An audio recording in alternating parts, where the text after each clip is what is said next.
Hello friends, welcome to my YouTube channel. स्वागत करता हूं आपके अपने यूट्यूब चैनल एजुकेशन रिलेटेड में। आज हम हमारी वीडियो का पार्ट 2 लेकर आए हैं। जिसने पार्ट 1 नहीं देखा है इस वीडियो का तो पहले जाकर पार्ट 1 देखें।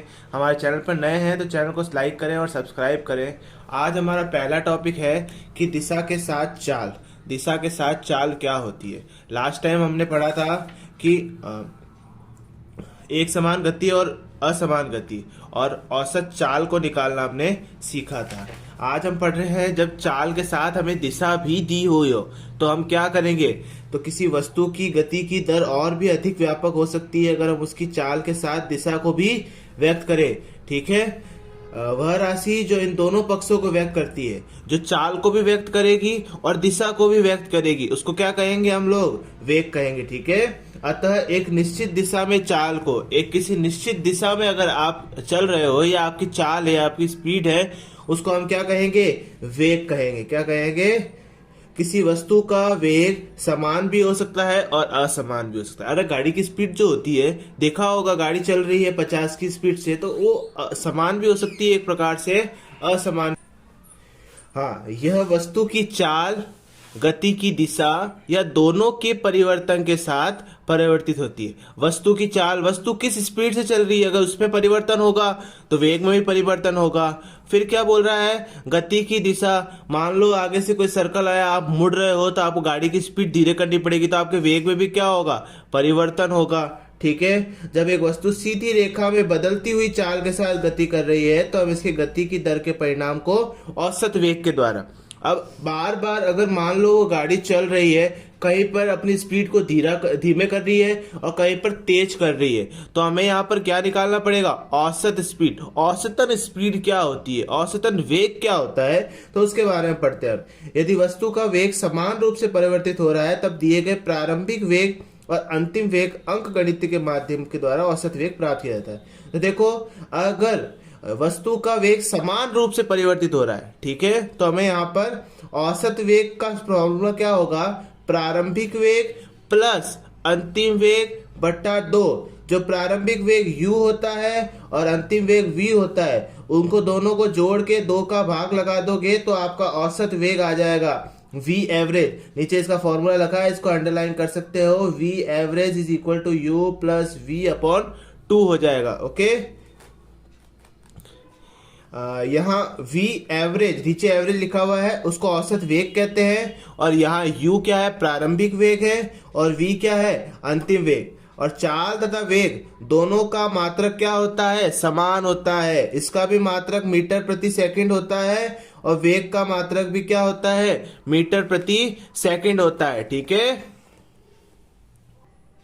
आइए हम इससे रिलेटेड एक क्वेश्चन करते हैं। यहाँ पर देखो हमारे पास प्रश्न दिया हुआ है, प्रश्न संख्या 112 पर ही 5वां सवाल है उसका।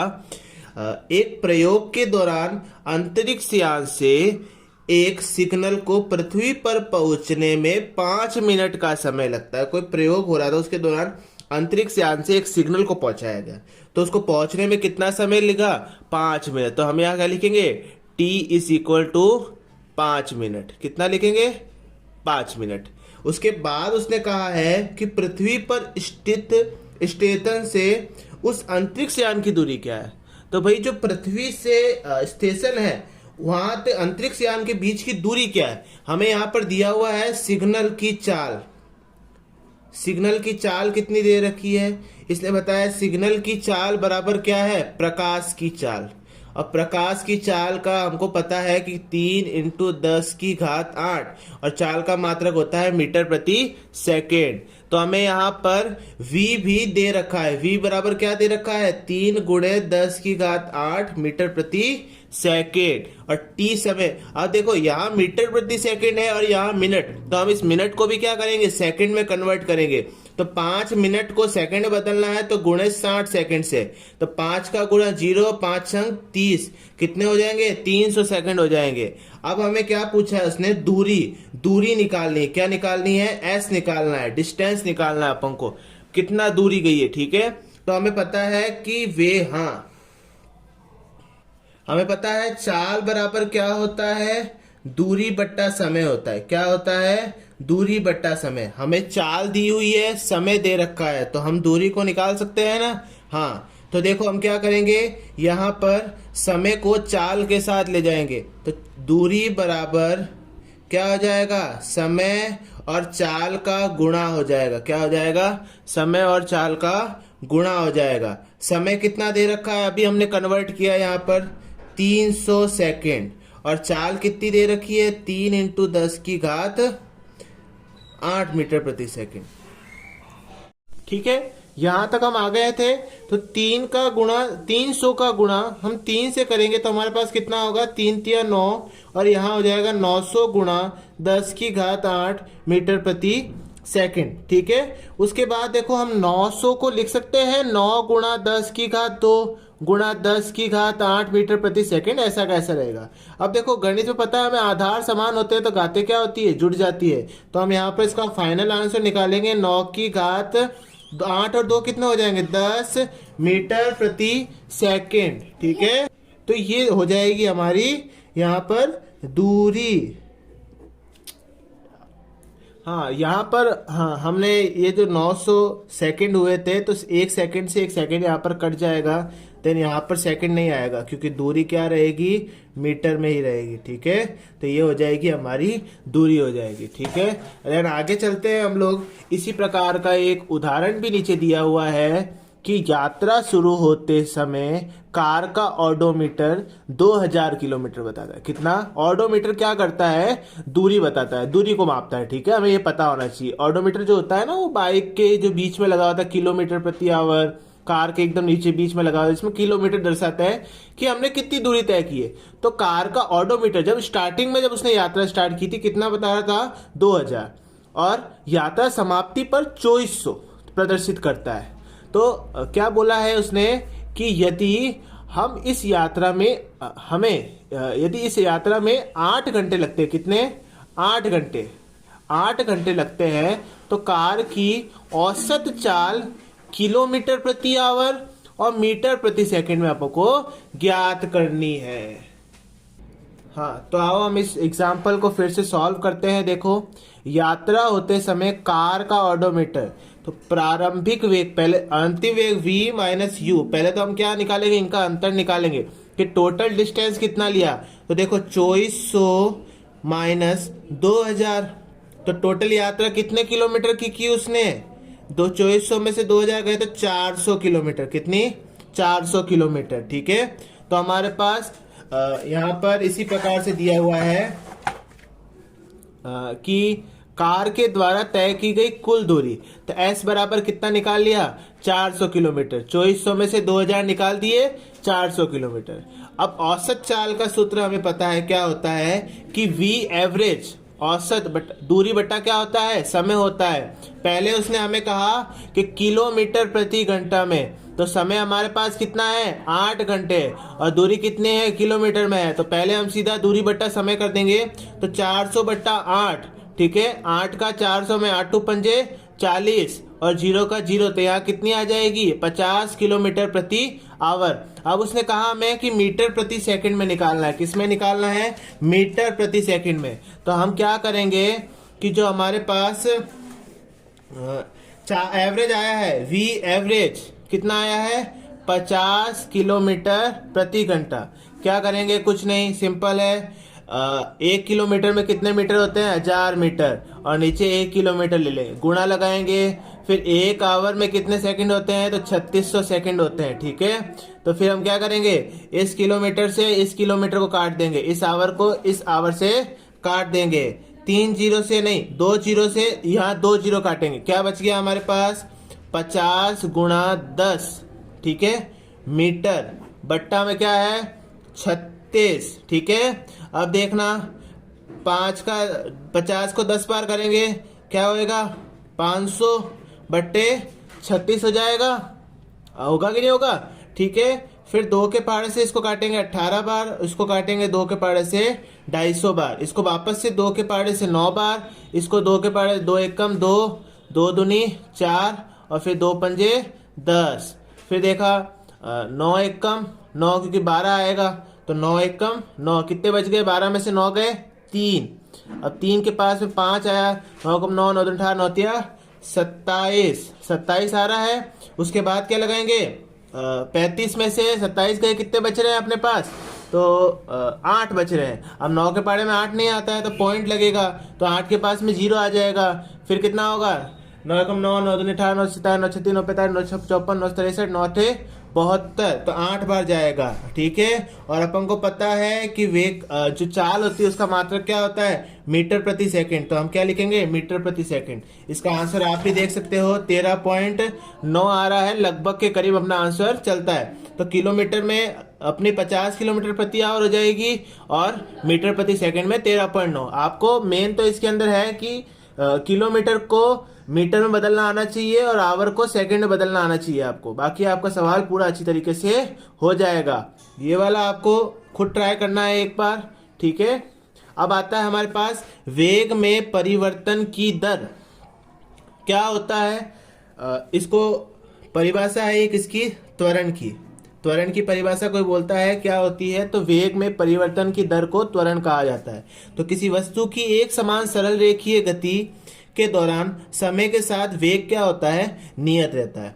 अब कोई गाड़ी एक समान गति से जा रही है तो वो किसी एक स्पीड से ही जाएगी, तो वेग कैसा रहता है? नियत रहता है। इस अवस्था में किसी भी समय अंतराल में कोई भी समय हो तो वस्तु के वेग में परिवर्तन क्या होगा? शून्य होगा। क्यों? क्योंकि मान लो कोई गाड़ी सीधी रेखा में जा रही है 50 की स्पीड से, तो उसके पास कोई ब्रेकर नहीं है, कोई मोड़ नहीं है, तो 50 की स्पीड से चलेगी, तो कोई परिवर्तन नहीं किया उस स्पीड में उसने, तो परिवर्तन कैसा हो गया? शून्य हो गया।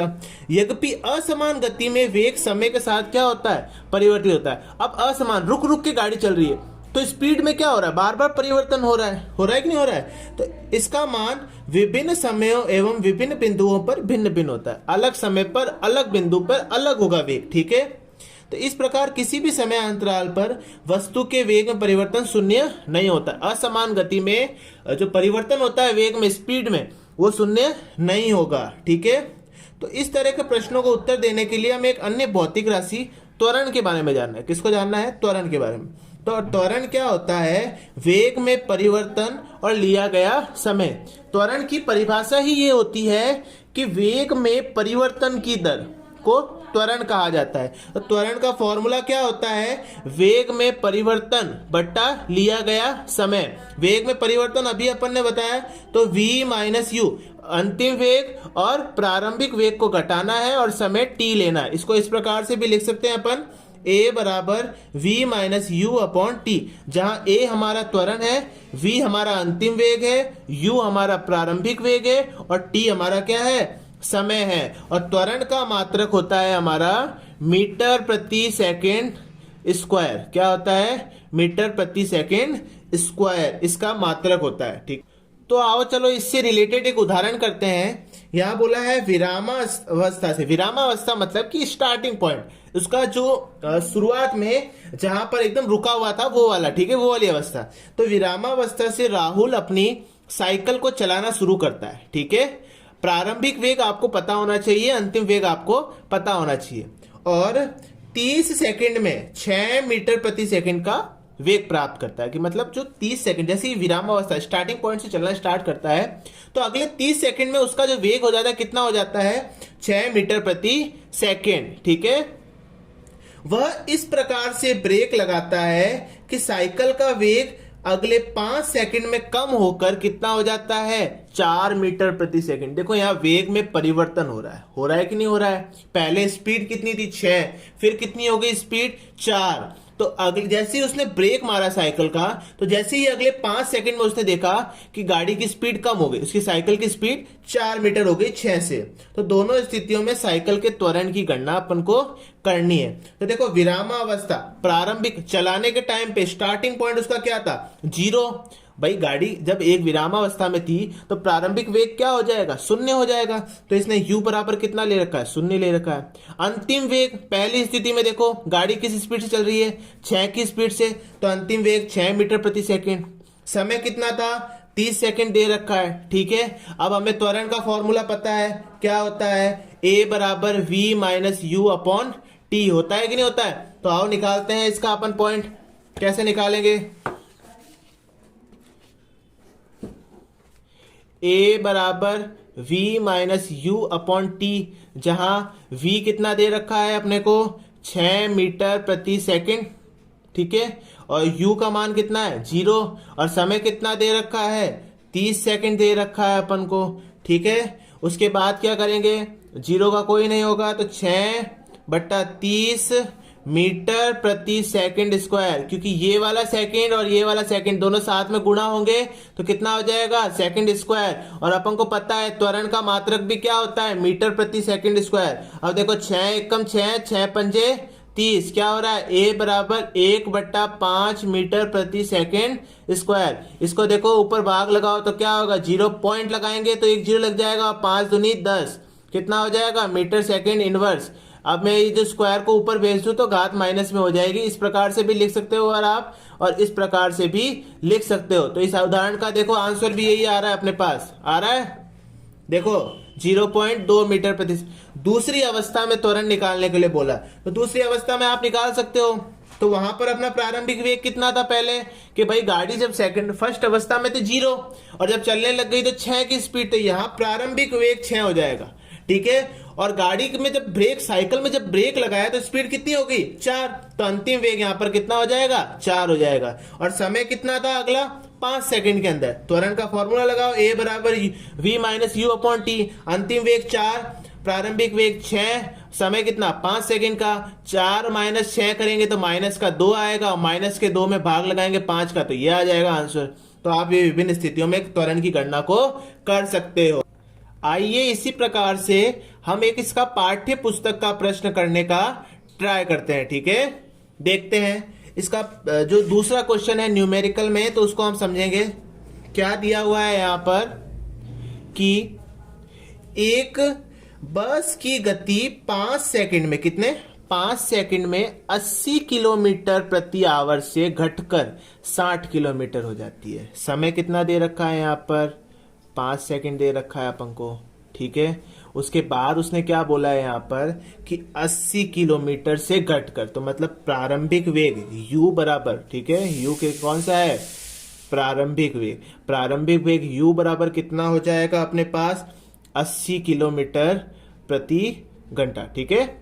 और अंतिम वेग क्या बोल रहा है घटकर कितना हो जाता है 60 किलोमीटर, तो अंतिम वेग कितना हो जाएगा 60 किलोमीटर प्रति घंटा।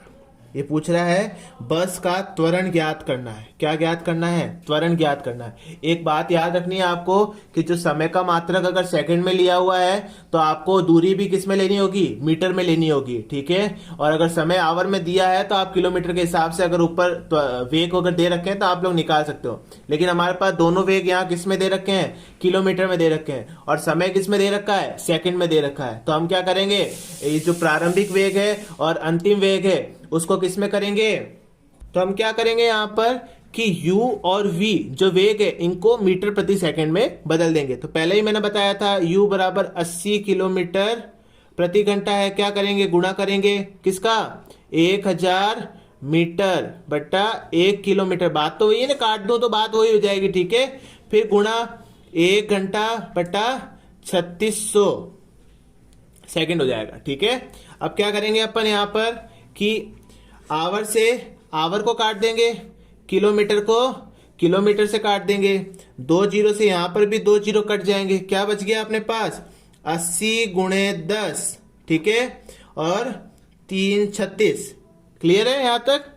फिर देखना 80 का गुणा 10 से कितना हो जाएगा 800 बट्टा 36, यहां पर 2 के पाड़े से 18 बार, 2 के पाड़े से 400 बार, ठीक है। उसके बाद देखो 2 के पाड़े से 200 बार, 2 के पाड़े से 9 बार, कितना 9 बार काट दिया। और देखो आगे और छोटा आप चाहो तो इसको कर सकते हो, ठीक है। भाग लगा दो भले इसका, 9 के पाड़े से 9 एकम 9, 9 दूनी 18 हो जाएगा, 2 बच गए, वापस से 9 दूनी 18, पॉइंट लगेगा, कितने बच गए 2, तो 22.22 मीटर प्रति सेकंड कर सकते हो आप, ठीक है। उसके बाद v का भी अपन को इसी प्रकार से करना है, 60 किलोमीटर प्रति घंटा का गुणा करेंगे 1000 मीटर बट्टा 1 किलोमीटर गुणे कितना हो जाएगा ऊपर 1 आवर बटा 3600 सेकंड। किलोमीटर से इस किलोमीटर को काट देंगे, आवर से इस आवर को काट देंगे, 2 जीरो से 2 जीरो को यहाँ पे काट देंगे। यहाँ क्या बच जाएगा अपने पास 60 गुणा 10 बट्टा 36, ये कितना हो जाएगा 600 बट्टा 36, इसको काटेंगे 18 बार 2 के पारे से, और इसको 300 बार, इसको काटेंगे वापस कितनी 150 बार 2 के पारे से, इसको काटेंगे 9 बार। ठीक है, और क्या कर सकते हो आगे, 9 एक कम 9 कर दो, कितने बच गए, 15 में से 9 गए 6, फिर 6 के पास है। ठीक है, तो 9 कम 9 18 9 27 9 36 9 45 9 छंग 54, 9 छंग 54, कितने बच गए, 60 में से 54 गए, 6 बच रहे हैं वापस से, पॉइंट लगेगा, जीरो आ जाएगा, 9 छंग 54, तो 16.6 मीटर प्रति सेकंड हो जाएगा। ठीक है, देखो अब अपने पास u बराबर कितना आ गया, 22.2 मीटर प्रति सेकंड, और v बराबर कितना आ गया, 16.6 मीटर प्रति सेकंड। क्लियर है यहां तक? ठीक है, और t कितना आ गया है अपने पास, 5 सेकंड। निकाल दो त्वरण का मान, a बराबर v minus you upon T, जानते हैं अपन v का मान कितना है, 16.6 मीटर प्रति सेकंड माइनस 22.2 मीटर प्रति सेकंड। समय कितना दे रखा है, 5।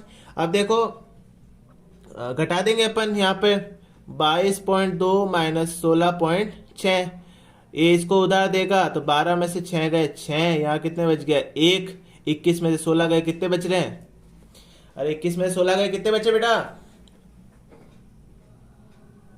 5। ठीक है, तो आंसर कितना हो जाएगा, 5 पॉइंट माइनस का आएगा 5.6 मीटर प्रति सेकंड, एक 5 का भी सेकंड है यहाँ पे। ठीक है, और नीचे 5 हो जाएगा। ठीक है, बाकी आप इसको अगर आगे सॉल्व करते हो तो और भी अपने पास आंसर आ सकते हैं। ठीक है, और इसी प्रकार से आपको जो यहाँ पर ये तीसरा क्वेश्चन है उसको भी आप सॉल्व कर सकते हो, और अगर इसको और इजी बनाना है तो आप यहाँ पर लसअप यहीं तक छोड़ सकते हो, 200/9, और यहाँ पर भी 150/9, दोनों का लसअप लोगे तो भी आपका आंसर आगे निकल जाएगा। तीसरा सवाल आपको खुद करना है, ट्राई करना है एक बार, और अगर वीडियो अच्छी लगी हो तो वीडियो को लाइक करना, सब्सक्राइब करना और शेयर करना। ठीक है, थैंक यू सो मच। आगे का जो चैप्टर है अपन नेक्स्ट पार्ट में करेंगे। Thank you.